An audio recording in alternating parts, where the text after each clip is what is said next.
आज मी तुम्हाला काहीतरी वेगळंच दाखवणार आहे. मुंबईच्या गजबजलेल्या ठिकाणी सायनला. चला तर मग जाऊया.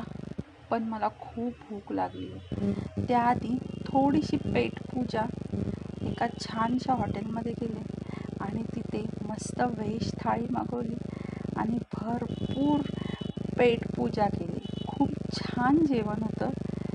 जेवले, मस्त आनंद घेतला आणि म्हटलं आता तुम्हाला मी दाखवणार आहे मुंबईच्या गर्दीच्या ठिकाणीही इतकं सुंदर स्पॉट असू शकतो. आणि निघालो आम्ही त्या सुंदर अशा स्पॉटकडे. हे आहे सायनमधील सायन्स स्टेशनला उतरून तुम्ही इथे येऊ शकता. याला म्हणतात सायनचा किल्ला. आम्ही पोहोचलो तेव्हा हा बंद होता. याचा टायमिंग आहे दुपारी 3 ते 6.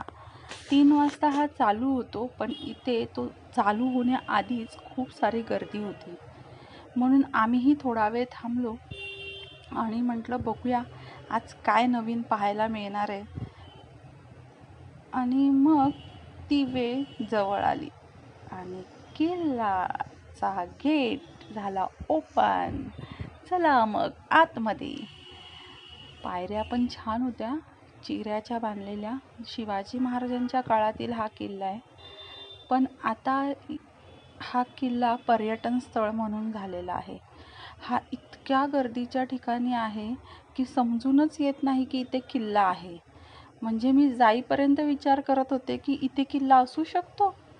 बाजूला एवढे मोठे टॉवर आहेत, कंपनी आहे, तरीही मला असं वाटत नव्हतं की इथे किल्ला आहे.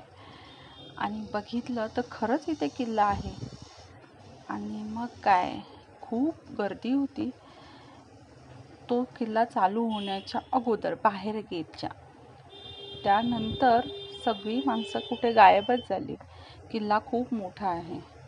निघालो किल्ल्याच्या पायऱ्या चढून आणि पुन्हा इथे वरती आल्यावर या अशा किल्ल्यावर चढण्यासाठी अजून पायऱ्या आहेत.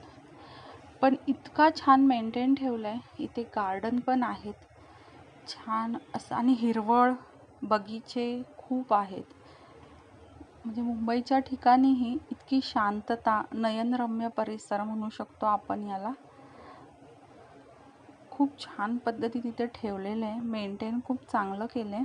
गार्डन दाखवते बघा.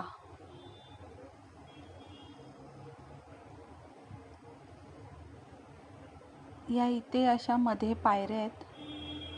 काही ठिकाणी असे तुटलेले आहेत भिंती, पायऱ्या तुटलेल्या आहेत, पण काही भाग व्यवस्थित आहे, म्हणजे वाटतही नाही. हा इथे पूर्वीच्या काळी इथे या वॉटरफॉल सारखं केलं होतं, म्हणजे इथून वरतून पाणी सोडायचे. आता हा सीन फक्त पावसामध्ये बघता येतो, जेव्हा नॅचरली इथून पाणी गळतं तेव्हा. इथे खरं तर पावसाळ्यामध्ये येण्यासाठी तर अत्यंत उत्कृष्ट असा स्थान आहे हे. आणि या अशा पायऱ्या आहेत.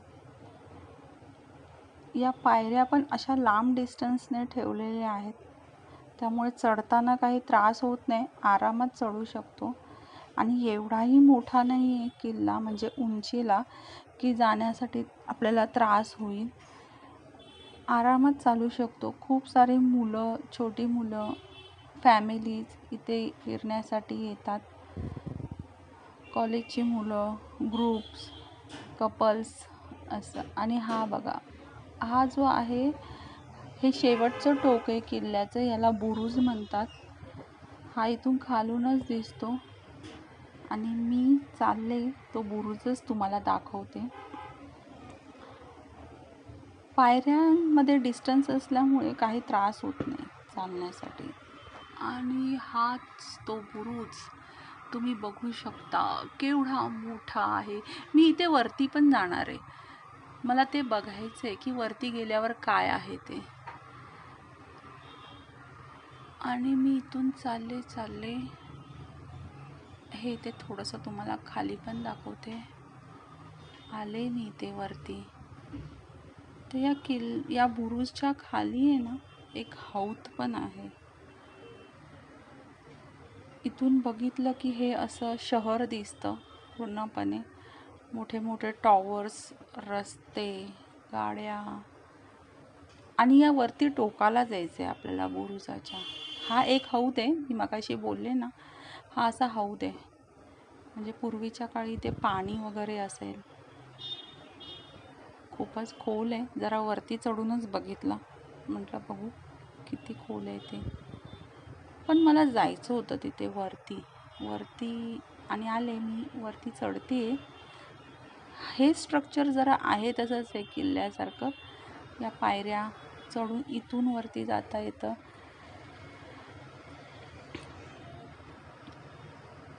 आणि माणसं असल्यामुळे तिथे गजबज आहे, असं सामसूम नाही आहे. तुम्ही आरामात जाऊ शकता. इथून वरतून बघितलं तर तुम्हाला मुंबई शहर दिसेल. हे हायवे, एक्सप्रेस हायवे, आणि हा भाग आहे किल्ल्याचा. इथे त्या बुरुजावर वरती जाता येतं. ही एक आम्हाला तोफ दिसली, आम्ही बघत होतो. खूपच भारी होती ती. आणि हा बुरुजाच्या वरती आल्यावर अशा खोल्या आहेत, चौकट आहे दरवाजाची, पायऱ्या आहेत, रूम आहेत. असे त्यांची भिंती अशा तुटलेल्या आहेत थोड्याफार, पण बघण्यासारखं आहे. म्हणजे मुंबईतल्या मुंबईमध्ये पण असा किल्ला असू शकतो. अजबच आहे. पण इथे येऊ शकतो आपण. किती टॉवर्स आहेत बघा आजूबाजूला. एवढ्या गर्दीमध्ये हा किल्ला आहे. असा हा वरतून दिसतो. मग खाली आले, इथे हे मुलांना खेळण्यासाठी भुलभुलैया पॅटर्न बनवलेला आहे. वॉशरूम आहे, पिण्याच्या पाण्याची सोय आहे. हे गडाच्या दुसऱ्या टोकाला आहे. इथे गार्डन आहेत की इथे येऊन आपण शांतपणे बसू शकतो, मुलं खेळू शकतात. आणि मग हा रस्ता आहे. हा जो रस्ता आहे ना, हा पूर्वीच्या काळी घोडे जाण्यासाठी, म्हणजे गडावर जर घोडे येणार असतील किंवा काही सामान आणायचं असेल घोड्यांमार्फत, गाड्यांमार्फत, म्हणजे घोड्यांमार्फतच, तर या रस्त्याने असे सामान घेऊन ते घोडे असे वर येऊन या पाऊलवाटेने या दिशेने वरती गडावर जात असत. किती छान दिसतंय ना. म्हणजे किती तेव्हाच्या काळात विचार केला गेला असेल की गडावर कसं पोहोचता येईल. आणि ही उंच उंच झाडं, इतकं सुंदर वातावरण आहे, शांत. आणि खूप झाडं असल्यामुळे खूप इथे प्रसन्न वाटतं. थोडं पुढे गेल्यावर इथे मुलांना खेळण्यासाठी आम्हाला 2-3 गार्डन पण दिसले की तिथे मुलं खेळू शकतात. हे बघा इथेच आहे ते गार्डन. पण भारी वाटलं किल्ल्यावर येऊन. तुम्ही जर मुंबईत राहत असाल आणि जर तुम्ही हे ठिकाण पाहिलं नसेल तर तुम्ही नक्कीच वेळ काढून इथे फिरायला या. तुम्हाला खूप प्रसन्न वाटेल आणि खूप छानही वाटेल. खूप सुंदर असं डेस्टिनेशन आहे. जर तुम्हाला माझ्याबरोबर असंच फिरायला आवडत असेल आणि असेच नवीन नवीन व्हिडिओ बघण्यात जर तुम्हाला इंटरेस्ट असेल तर माझ्या व्हिडिओला लाईक करा, शेअर करा आणि सबस्क्राईब करा. आणि लवकरच आपण पुन्हा भेटू नवीन व्हिडिओ घेऊन. असंच